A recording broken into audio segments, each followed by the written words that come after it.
Good evening, everybody. My name's Jarrod Coburn.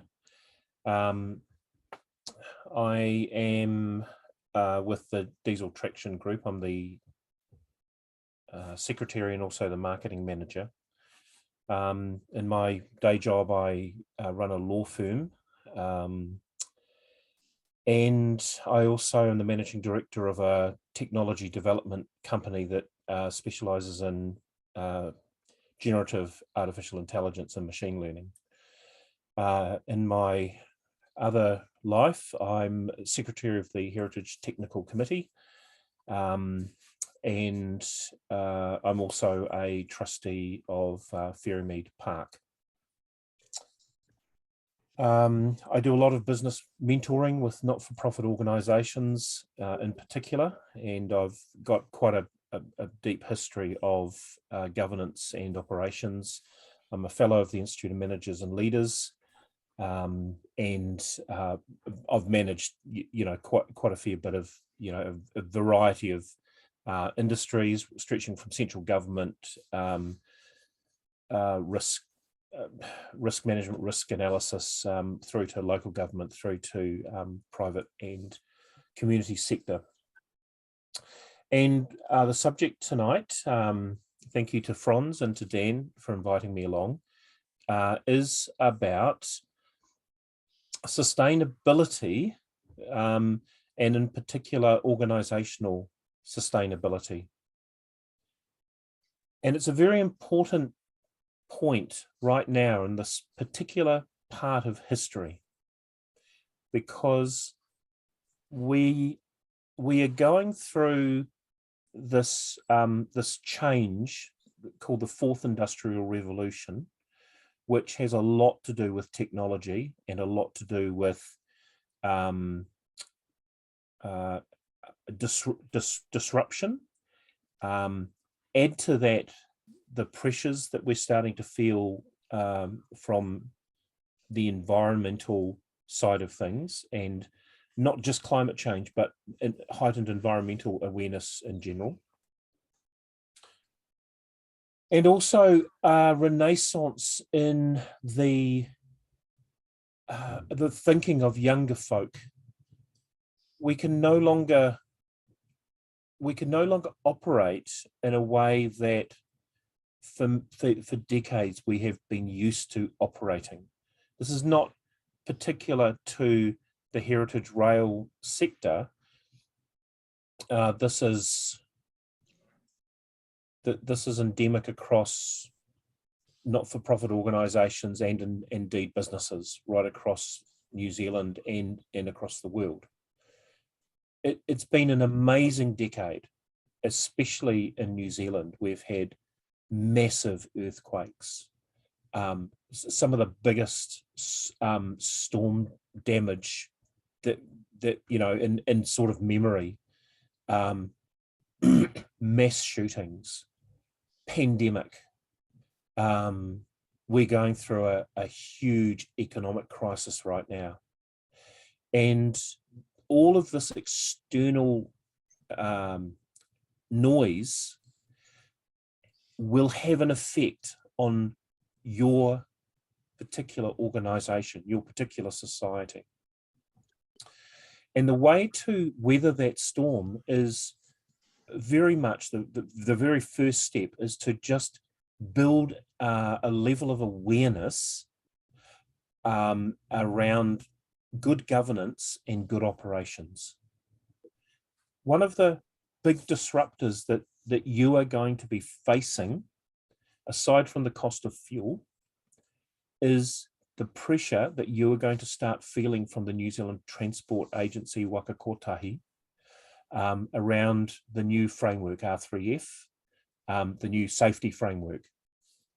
Now, last year I undertook a massive piece of work.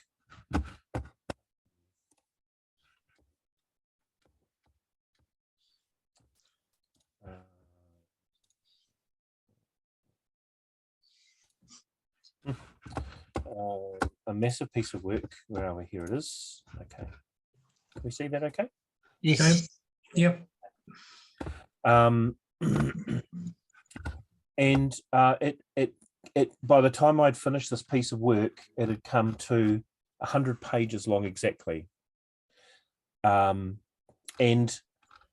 this body of work delved into into a part of the organisation that is covered by one section of the Railways Act. And that one section of the Railways Act is section 30. And section 30 basically says your safety case, which is the thing that gets you your rail licence, must contain a statement or description of the management and organisational arrangements that you're going to do to ensure safety. Now,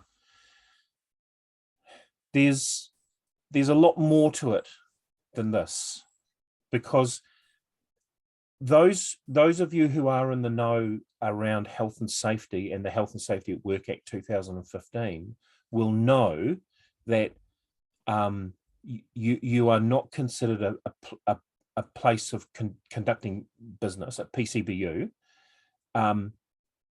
if you are a voluntary organisation that does not employ staff. And that's many of the rail heritage sector in New Zealand are, non-employers of staff.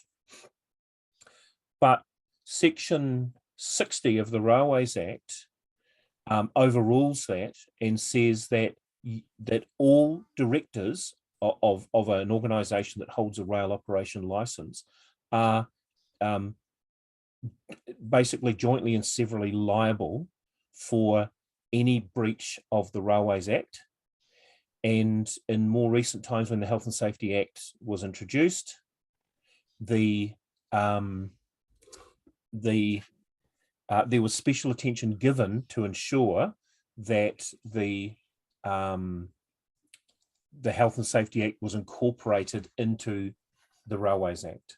So there's no longer there's no escaping that. For if you're on the board of a little railway that runs once a Sunday or something like that, if someone gets injured on your railway, somebody gets hurt, God forbid somebody gets killed, as a director, you are as liable as if you were running a business, even though you're a volunteer.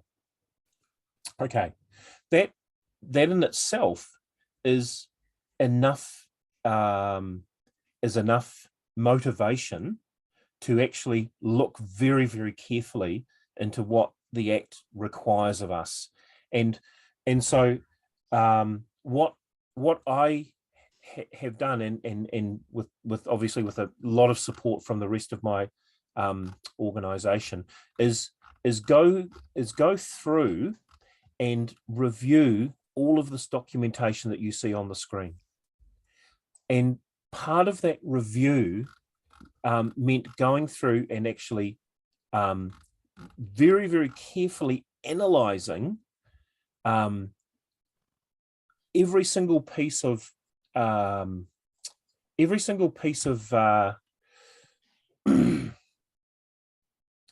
legislative change, if you like, that the Railways Act has seen. Okay. Now, I know this is pretty dry. We're going to get to the interesting stuff very, very shortly. But I just needed to make this one point. Over the last 3 years or so, you can see here where it says the Land Transport NZTA Legislation Amendment Act and the Regulatory Systems Transport Amendment Act. That was a response from government to a pretty damning report in 2017, and then subsequently the issue arising from Dick Joyce and the Boswood report. Those of you who know about that, but that caused that caused quite a lot of kerfuffle. And what that legislation has done is strengthen the Land Transport Act so that NZTA have I guess some sort of more expanded powers, if you like, around rail and rail regulation. And this in turn has led into the R3F, the Rail framework. Right, what does that mean for us, and who cares? Well, let's just have a wee look at this. This here is a bit of an indication of where you sort of sit in terms of the governance of your organization and the operations of your organization. Now, basic organizational theory, accepted best practice, says that an organization should have a level of governance, which is people who are ultimately accountable for what happens in the organization, and then a split, a clear division, and then a level of operations. The operations is the things that happen on a day-to-day basis, and they are governed by procedures, standard operating procedures, guidelines, that sort of thing. The governance is about the long-term stuff, and it's about checking to see that the operations is doing what it's supposed to be doing. It's important when you're running any sort of organization that you keep an eye on the next decade. It's hard though, and it's often put to one side because we're fighting fires. So the recommendation is that we have a separate body, that are separate people who are the governors, and a separate bunch of people who are doing the operations. Now, I realize that is hard for many groups because they don't have enough people to do that. I actually understand that. And it's possible for you to do that with the same people. But what NZTA are very, very keen to see is that you have at least the structure in place so that you understand what your roles are as governors versus what your roles are as people who operate the railway. They're two different things. They're two different things, and they need to be divided. And there needs to be evidence to show that you have divided them, and there needs to be just like when you maintain a locomotive or you maintain a piece of track, you need to be keeping records to show what you did. I mean, it's logical because somebody's going to come down the road later on and wonder when was the last time those brakes were tested, for example. Okay, for example. And the most easiest way for that to happen is to have a book that's, maintenance, and you've got all the maintenance records in them. So many people have said to me in a sort of tongue-in-cheek way, I don't know why we need all this cotton wool. I don't know why we need all this health and safety. I don't know why we need all this bureaucracy, because in my day, we had a word for it, and that word was common sense. Mm-hmm. Well, that's absolutely true. In fact, that is so insightful. That is 100% right.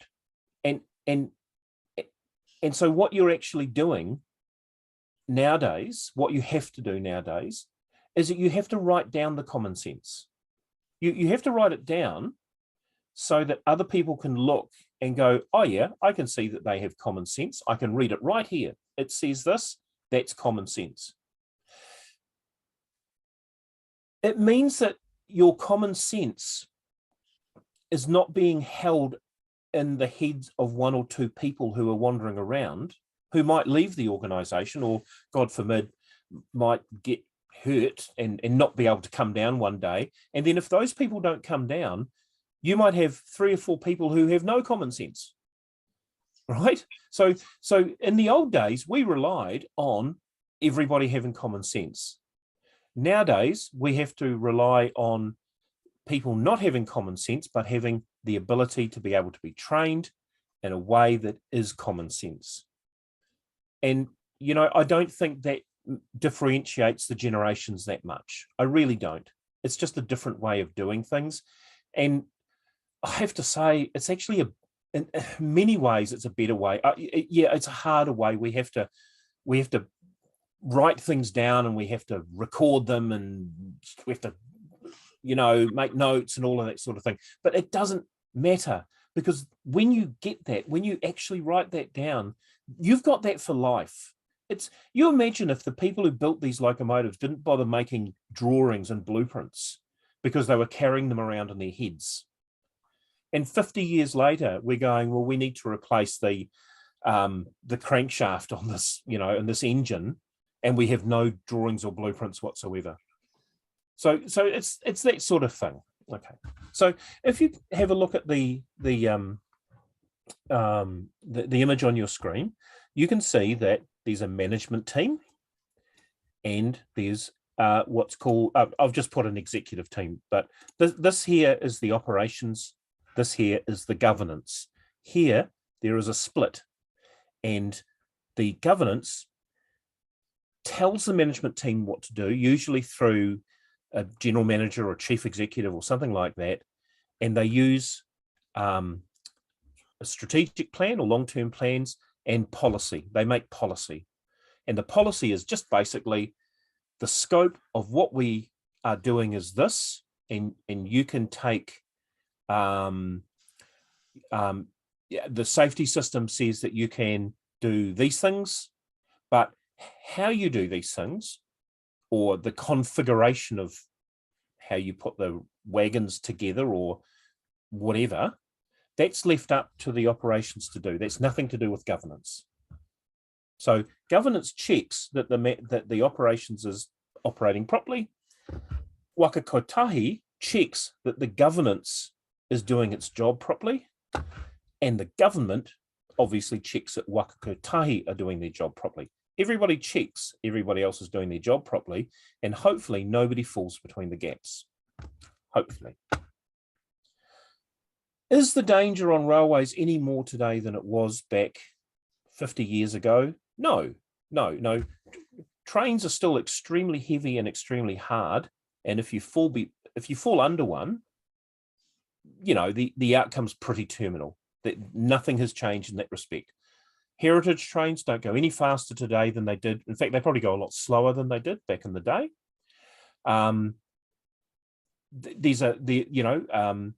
We don't kick shunt wagons anymore or things like that. But let me tell you, go back to the heyday of rail, and there were a lot of people who died and a lot of people who got injured and maimed working on the railways. Nowadays, in Kiwi Rail, you can go months, maybe even years without any serious accidents. And I mean, that's something that unions were basically formed to do in this country and others, is to ensure that the workers were safe. And so if the life of a person, or the life of a young child, or the limbs of one of the people I work with on the railway is saved because I have to fill in a form, hey, I'll fill in 1 million forms to make sure somebody lives. Absolutely. And I'm sure you all agree with that. Okay. Why is this related to sustainability? Well, here's part of the reason. Part of the reason is because to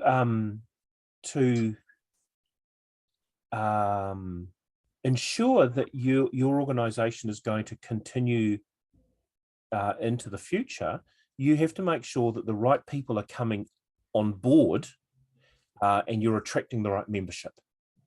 And no matter who I speak with in the rail heritage sector, it's usually a common comment that it's very, very hard to attract members.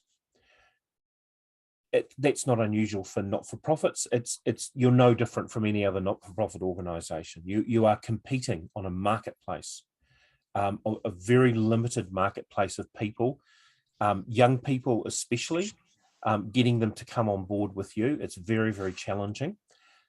You have a huge benefit because you've got these beautiful, beautiful railways and beautiful equipment and a beautiful story to tell, a lovely heritage. And just like most people love trains, and those who don't love trains, they're probably really not worth it, unless they love trams. Okay, I'll give them that. You know, trams can be pretty good. I love trains. So sustainability, partly sustainability comes from attracting new members. What do new members love? Well, new members love it when they feel they're joining an organization that is sorted, you know, that is with it. Well, let's put it another way. What do new members hate? New members hate it when they come along to an organization and they don't get any training about safety. And the first thing they know that they have to not walk in front of a train when it's moving is when somebody yells at them and pulls them away. When they turn up and they're dressed in completely inappropriate clothing because nobody bothered telling them what they need to wear before they turn up. When they don't get any training whatsoever.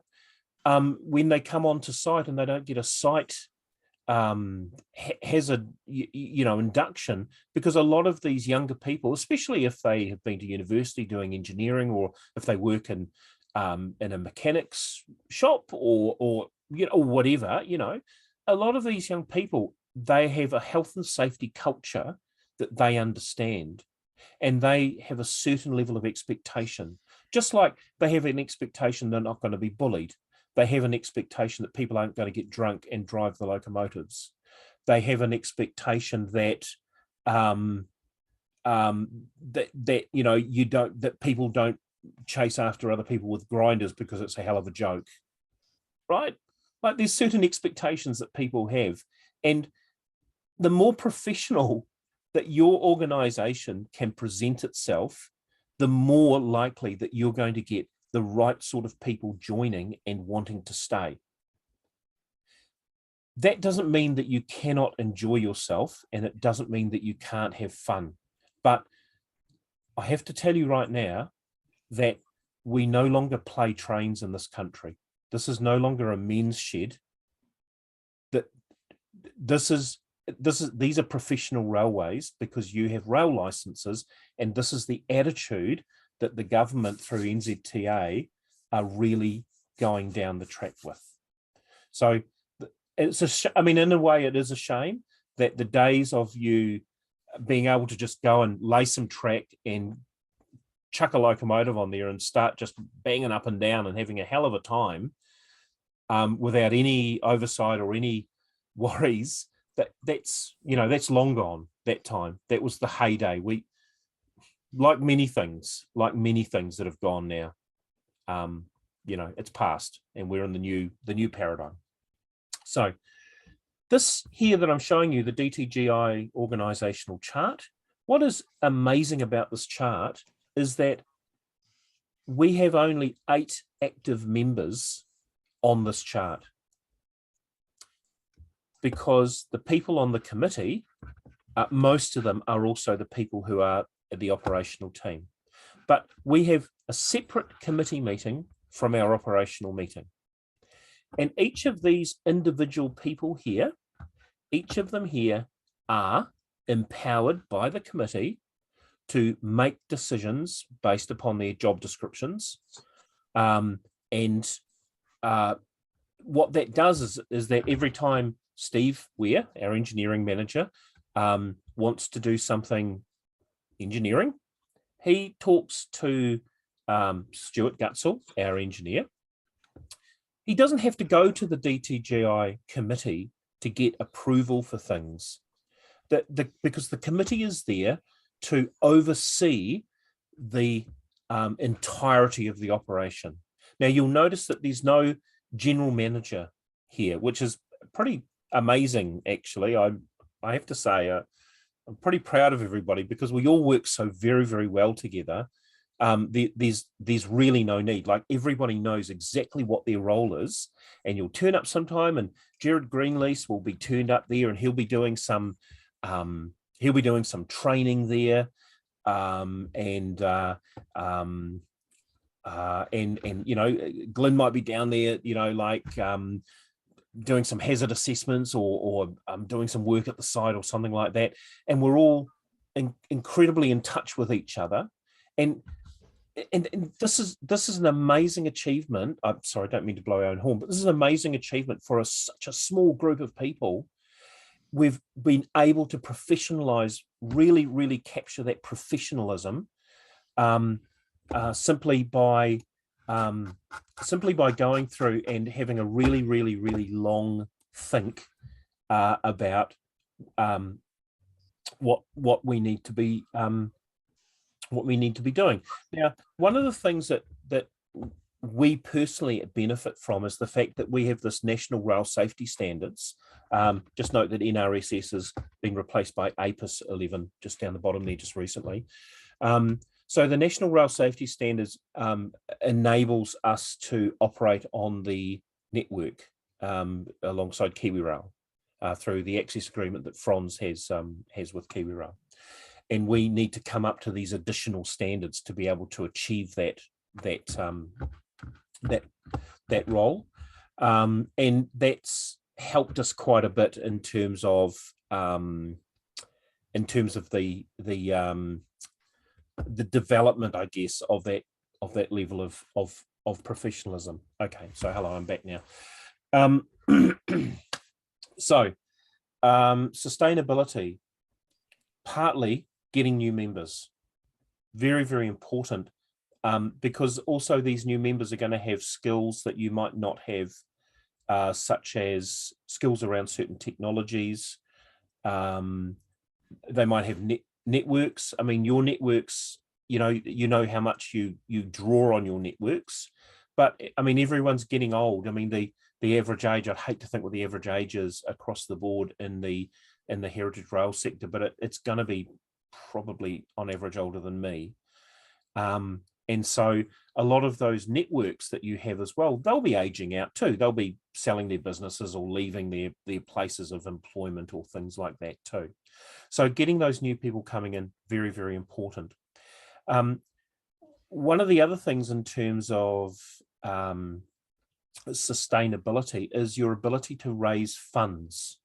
Now, some of you operate and charge, well, I suppose many of you operate and charge people to ride on the trains, and that's fine. But as we all know, that might cover the cost of the fuel, especially if you're running steam, but probably doesn't necessarily contribute too well to future projects, such as, having to relay rail or wanting to restore a locomotive, etc. One of the things that is going to help you inestimably is having a strategic plan that clearly sets out your vision over the next 10 years. Okay, so the next 10 years. And what that strategic plan will do when you make an application for funding is it will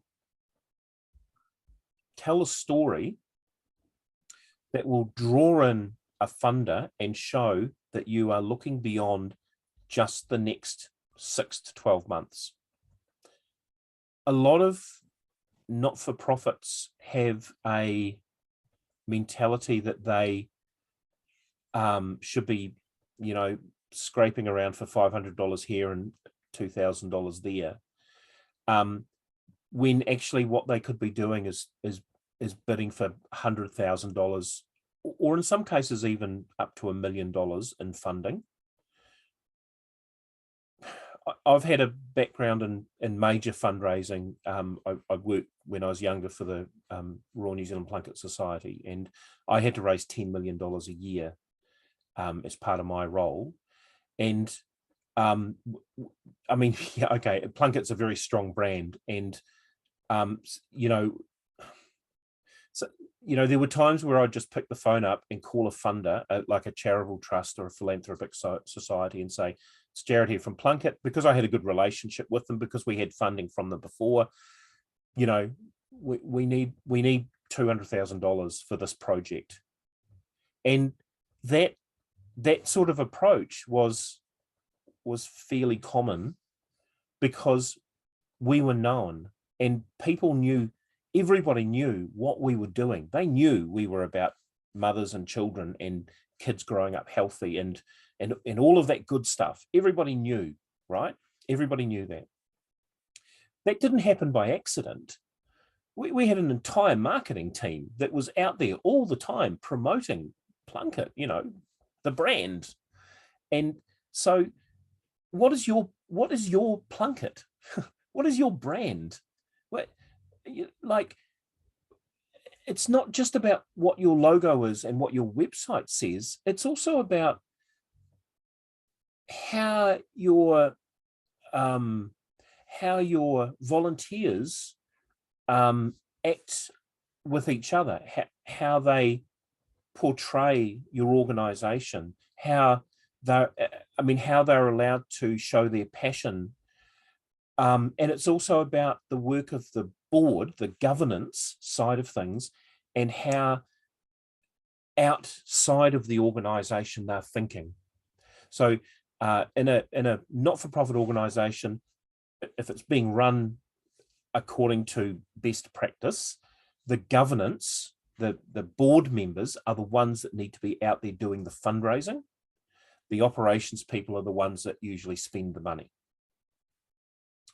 A very smart man the other day at an HTC meeting said to me that good governance is about keeping your fingers out but your noses in. So making sure you nose about to see what the operations are doing, but don't touch anything because that's not your role to do it. So sustainability for an organization is about making sure that there is that succession planning going on, that you're getting new people coming in, that they're well inducted, that they have a wonderful first day and they want to come back for their second day. And if you really impress them, they're going to bring their friends along. And part of that as well is making sure that there's enough busy work for them to do when they get there, because there's nothing worse than turning up and just sitting there and just being bored because nobody's got anything for you to do.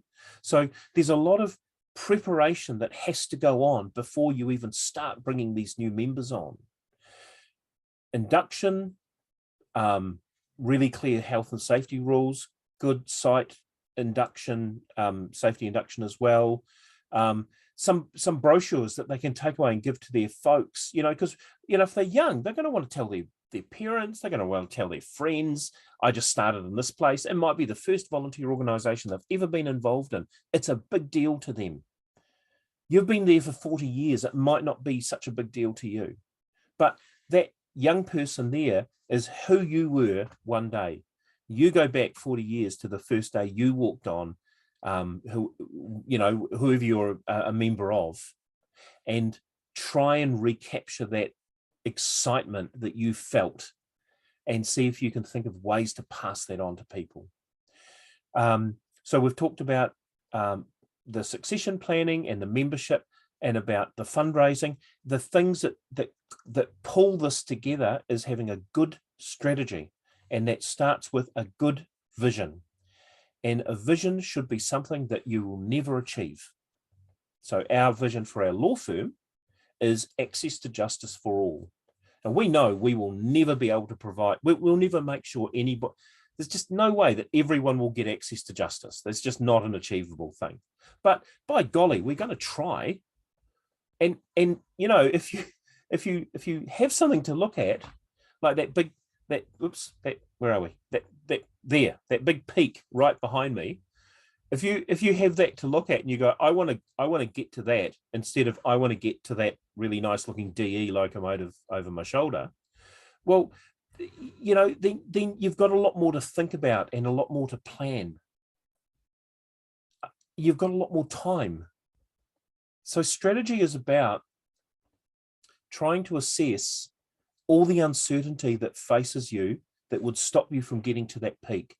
And that combines very, very nicely into this thing called risk management.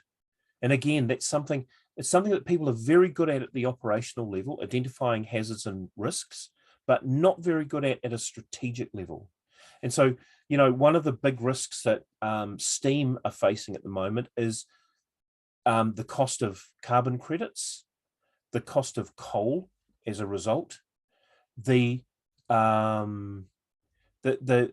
social attitude towards these massive black smoke spewing monsters, the decreasing number of people who are able to do boiler inspections, the decreasing number of people who are able to drive steam locomotives on the main line, the aging of equipment, all of this stuff. And a lot of this stuff is real future focused, and a lot of it has uncertainty.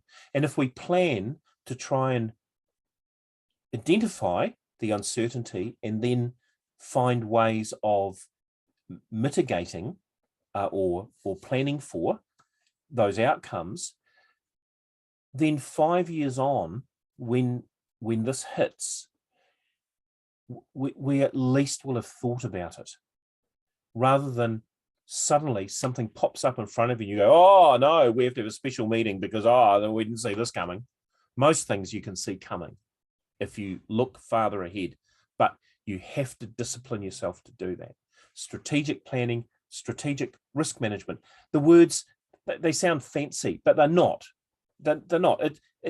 It's stuff that people have been doing for centuries. You just look a wee bit further into the future and try and step back from all of the stuff that's happening, all the fires that you're trying to fight every day. I guess the last part of the puzzle around organisational sustainability, we talked about membership, we've talked about funding, and we've talked a little bit about compliance. I guess the last part, I suppose, is marketing. People love trains, and some people love trains a little bit too much. We all know that. We all know that person. But people love trains and railways. They love them. And what's not to love? The number of young families I see, young dads and mums taking their little wee young kids on trains. Even today, I was at Plains Railway over Easter. In fact, Shantytown as well. I was at Shantytown over Easter too, and both of them, there were young families there. They had little kids, and those little kids were fascinated. But actually, it was the dads and indeed the mums who seemed to be really enjoying themselves the most.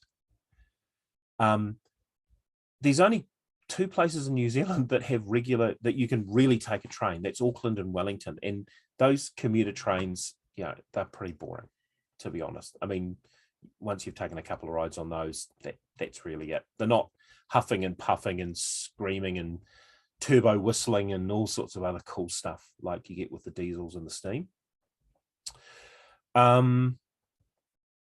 What we need to do first and foremost is we need to make sure that nothing happens on any of our railways that will cause the government to step in and make it even harder for us.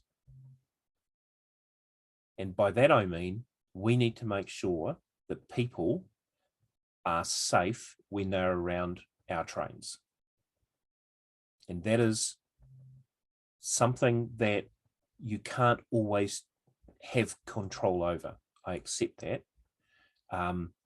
But what we don't want to see ever is somebody prosecuted, an organisation prosecuted, because they completely turned their back on things that the regulator have told them, or just general best practice stuff. The difference between a prosecution and a accident is going to be how much paperwork you can produce to the court. Simple as that. If you can show that you are duly diligent, that you took the best practicable steps, and you can document that, then not only in the practice of doing that do you make your railway safer, but you also create a really good set of armored things that will prevent you later on, if you ever, God forbid, have to go to court, getting the book slammed at you. So just that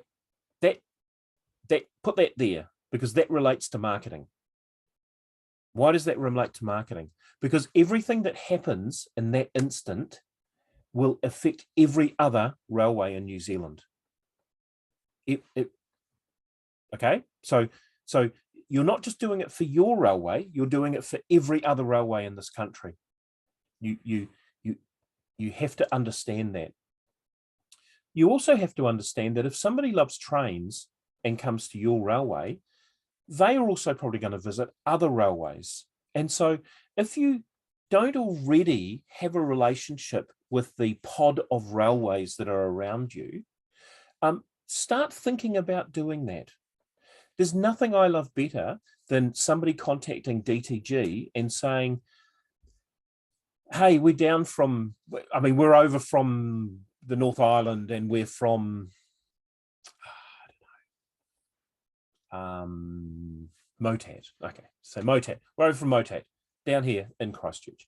And can we come and have a look at your stuff? And I'm like, I will pull all the stops I'll meet them at the airport, I'll drive them out, we'll open everything up. I mean, there'll be 5 or 6 of us down there and we'll crank up the locos and we'll go and have a beer afterwards and it'll be great. Like that to me is a wonderful thing when another railway group comes and wants to look at our stuff. And now I've got into the habit of emailing when I'm going to another railway. I'll email them and I'll say, hey, I'm Jarrod from DTG, I'd love to come along. You might find this really hard to believe, but when I went to Shantytown, hi Iona, if you're there, over Easter, Iona was driving the L and introduced myself, and she said, oh, do you want to ride in the cab? And yeah, okay, right, that's really lovely. I mean, it's lovely wee loco and lovely riding the cab. That's the first time in my life I've ridden in the cab of a steam engine. I just reflected on it as I was doing it. I thought, oh my God, I'm such a diesel nerd.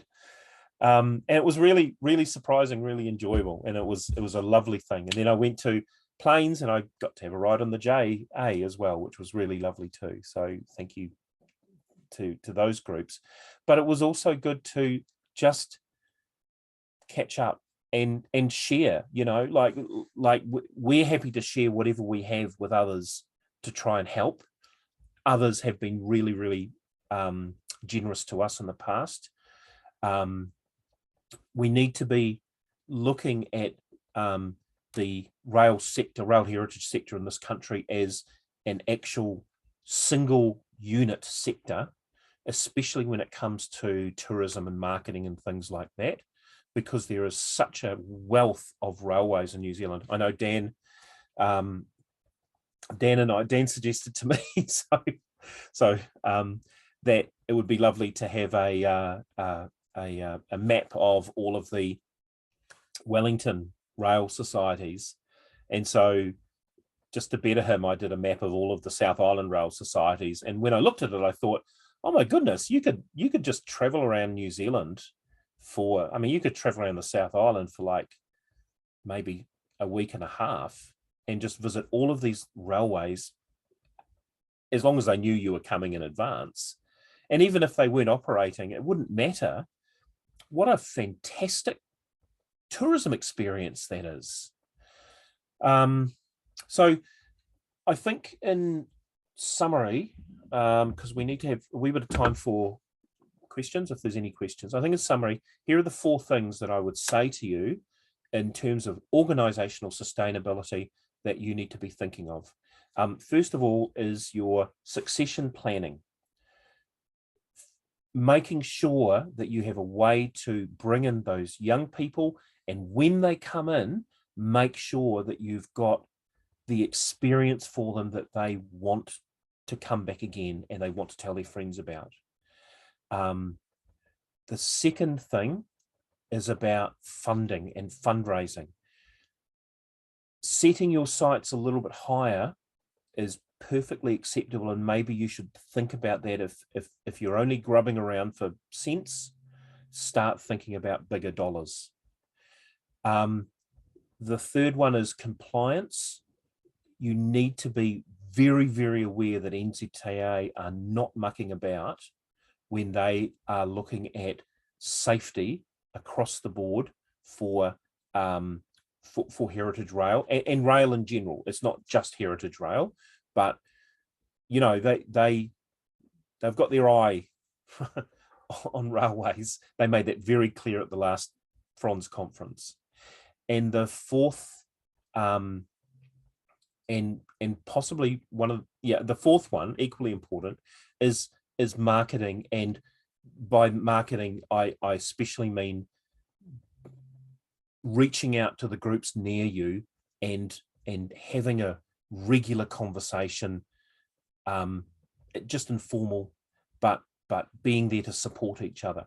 All of those four things come under the role of governance, and that role is about building a strategic vision. Remember, up there, that's the peak we're going to, there, not there. So we're looking at the peak that is unattainable. We're looking at the story that we're going to tell. Think about it this way. Think about and if you were going to write the story of the history of your railway over the last 10 years and make it sound as amazing as possible, what would that story sound like from 10 years ago to today? Now, it's been a very hard 10 years, let's admit. So if you could do that, if you could at least imagine doing that, then you can imagine doing it for 10 years from today. So start from 2033 and think to yourself, talk amongst your board members. In 2033, we're going to be X number of years old, you know. So we're going to have, you know, this guy here, he's 30 at the moment. So he'll be 40, and he'll probably be actually doing a lot more today than he's doing now, or at least maybe we'll need him to, because, you know, Fred, you'll be 99 and I'll be 120, and, you know, John over there is going to be, you know, 87. So actually, you know, these are the people who are going to be running this organization. What do they need? What are they going to need in that 10 years to get them to the point where they can effectively run this railway? And what else do we need to be doing in terms of membership and compliance and fundraising and marketing, so that that story over the next 10 years is going to result in us getting a lot closer to that peak? And when you put that all together, you've got a strategic plan. That's what a strategic plan is. It doesn't have to be detailed. It just has to be, these are our aspirations and this is how we're going to get there in a very general basis. When you have that and you go to Waka Kotahi to talk about your safety strategy, or you go to the local polytechnic or the local university because you want young graduate students to come along and help you out with a project, or you go to a major funder because you need $500,000 to build a new shed, then you've got the story that you can pull out of your pocket, and they'll go, my God, this is a wonderful story. I would love to be part of this story. I want to see this happening. And you'll find things a lot easier. And I guess that's me from a sustainability and organizational perspective. I would invite any questions if anybody is still here and listening. Gosh, there's 20 people. I'm impressed. Thank you for that, Jarrod. That was fantastic. Yeah, if you've got a question right now, you can put your hand up digitally or just sort of start talking. Yeah. It's always the most awkward time for a presenter when nobody asks any questions whatsoever. Well, okay, I'll get the ball rolling.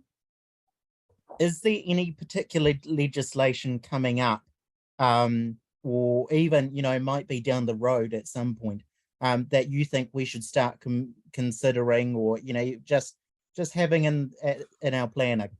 Oh God, thanks for that one. Talk about putting on the spot. Look, I think there's two parts to that. The first part is there is definitely one piece of legislation you need to be aware of, and that's the Incorporated Societies Act 2022, that has changed some things in incorporated societies. So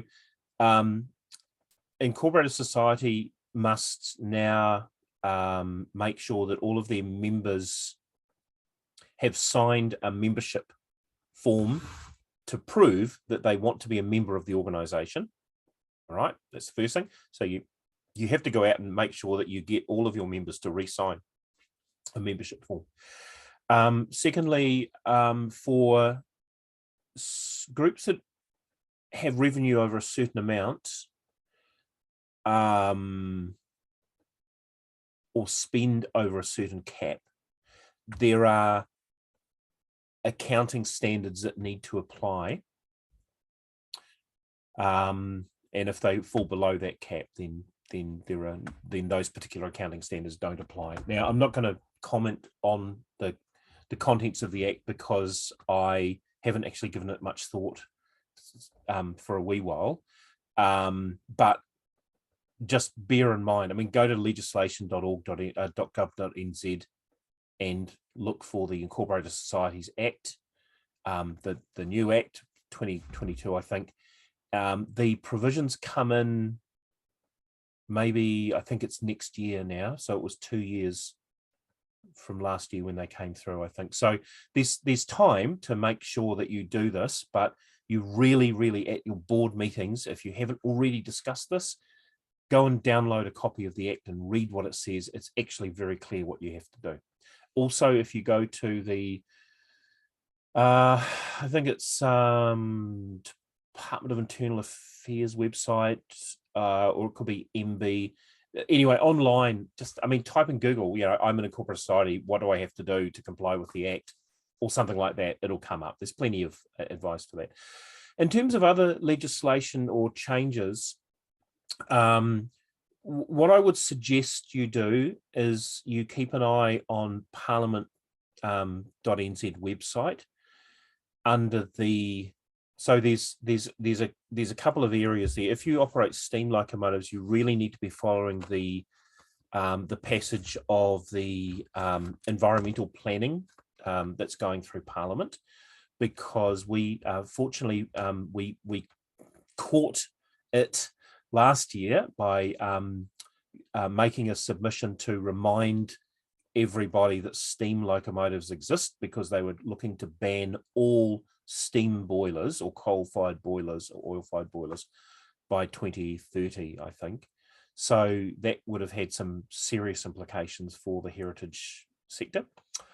And so that advice went through to Parliament to say, hey, just watch out, because there's this sector of people that actually require this.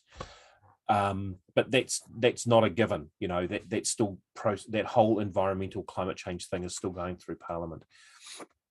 The other thing is anything to do with the Transport Committee from time to time. So they had the regional passenger rail submissions. Look, they'll call for submissions. You can do submissions to the Select Committee over video.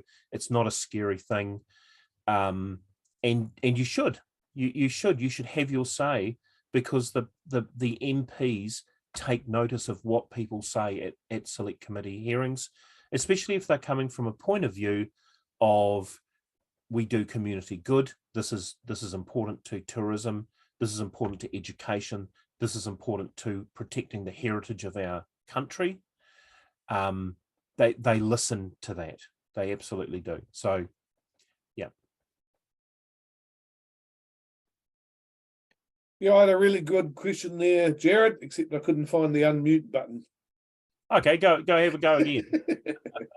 I think you answered it just then about, I wanted to explain a bit about your submission to that select committee. I don't think you got a very good impression for a start off, but it ended up differently to what you thought. Is that correct? Yeah, it is. And you've got to remember this. The people who you're talking to at the select committee hearings are not the politicians. You're actually talking to the policy analysts that are sitting just off to the side. So they will read every submission you put through. They will listen very carefully to what you say. What you say is recorded, so they can go back and check. You're rolling the dice with a politician about whether or not a politician is actually going to listen or even read what you've written. And it's very, very important that when you make a submission, you don't read out the submission that you wrote and you sent in. So normally you'll send in a written piece of submission, and you'd send in a written piece of submission, and then you would go along, if you want to, you don't have to, but you would go along to the select committee hearing. If you only get like 5 minutes, sometimes you get a bit longer, but usually 5 to 10 minutes. If you spend most of that time reading your submission, you haven't actually had the chance to supplement and make an appeal indirectly to the policy analysts who are sitting there. The politicians should have read it, and so you can quite honestly say to them, because they'll say to you, we've read your submission, please talk to it. And so you go, okay, well, I'm glad you've read your submission, so I won't talk to it. I'd like to take any questions. So that's a fun favorite, because that usually shows whether or not they have actually read it. When I did that, I got questions like, oh, do you know this? There's this little railway I take my grandkids to. Do you know about that? Honestly, I don't know. What was that question? But anyway, and there were other questions. But the point is, it gives you an opportunity to highlight one or two really, really, really key points. And so, saying like, one of the most important things is we don't want to lose the opportunity to have steam engines, because that teaches people, that shows people where we started, with fossil fuels. And if you don't have that historical lodestone, that historical point, how can you possibly show young people today how far we've come in terms of clean technology? So, and I could see out of the corner of my eye, I could see the policy analysts nodding to themselves and writing little bits and pieces down while the MPs were trying to think up of questions because they hadn't read my submission. So, yeah. I see, Andrea, Jarrod, especially regarding the health and safety aspects and governance, what's your advice for those groups who may not have the capacity or capability to address these issues given the focus of R3? Okay, yeah, look, that's a good question, given the focus of R3F.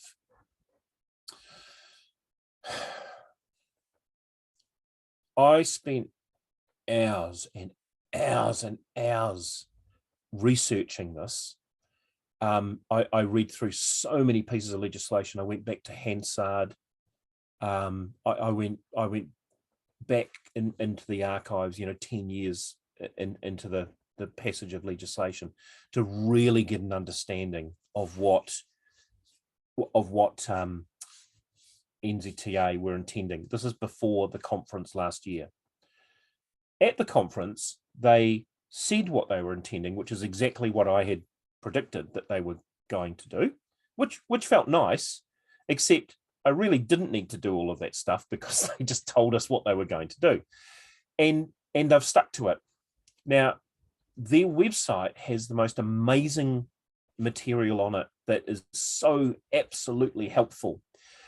What I would suggest, the way I do things, the way I process information anyway, is that I will start downloading documents, and I will read those documents, and I will open a brand new document, and I will start typing. I will start summarizing what I read in these other documents. And I will go to a whole bunch of different places, and I will put that all in. Now, okay, that's a particular skill I've learnt over many, many years, and it's not a particularly easy thing to do.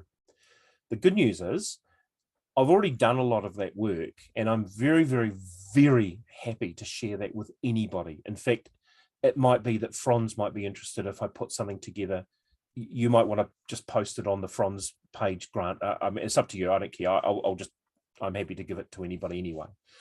And I'm happy to give a bit of an explanation in sort of fairly straightforward terms about what we did to go through to make a transformation to where NZTA wanted us to sort of be. The good news was that NZTA didn't have to tell us this because the guidance was on the website for the most part. So Andrea, my advice to you is, to anybody, reach out to me and I'm happy to help. I'm absolutely happy to help, and I'm happy to share 100%. You need to make sure that your organization is actually willing and ready and has the culture to actually transform if they need to. They might not need to, but if they do need to, if you feel that there's a transformation that's required, I'm also very happy to help you with that. Everybody's going to be a little bit different, so their journey's going to be a little bit different. But the destination is going to be the same.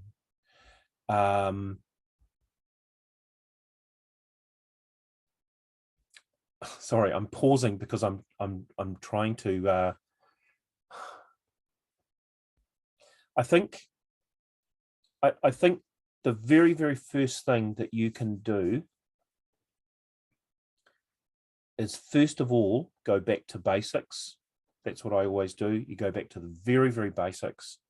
You go to the Railways Act and you read the Railways Act and you understand what your responsibilities are under the law. Everything in an organisation should be, number one, ensuring compliance. That's the very first thing that you should be doing. Section 30 of the Railways Act especially. Thank you, Paul. Absolutely. Section 30 of the Railways Act. It's very, very clear what it is, right? And the Railways Act is actually really well written. And consider also where you want to be. Consider what is stopping you from achieving that, you know, where you want to be in terms of compliance, and consider what's stopping you, and at least write down a list of those things and reach out to NZTA, because you know what, all of the people I've dealt with in NZTA and in a lot of different roles have been really, really, really, really keen to help. I mean, they are tasked by government to assist the rail sector in terms of safety. So they're not like the ministry. They're not like the New Zealand. Sorry, it's not very fair, isn't it? It's not like the New Zealand police. They're not there to catch you for doing something wrong. They're there to actually help you so nothing wrong happens. So you've got to get that mentality, and they're not going to ping you and punish you for something just for the hell of it. I'm pretty sure, Paul, I'm pretty sure you can testify that NZTA don't necessarily have a quota that they have to fill of Section 27 or anything like that. But what they are there to do is to ensure that rail is safe, and that's a noble cause, because that should be it should be everybody's main priority. So we're all on the same page on that. So yeah, please reach out to me if you want, if you need some help, if you need some governance help. I won't charge you anything. You know, I will freely give you of my time, whatever time I have, to at least help point you in the right direction.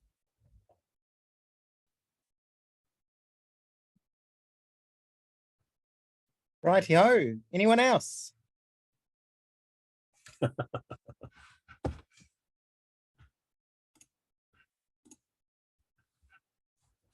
Final offers? And that was that. Thank you, Mr. Jarrod Coburn. Thank you, Jarrod. Appreciate Yeah. it. You giving the time. You're welcome. Well done, Jarrod. Thank you. It's always interesting to have another subject to talk about. All really, really good. Very informative as well.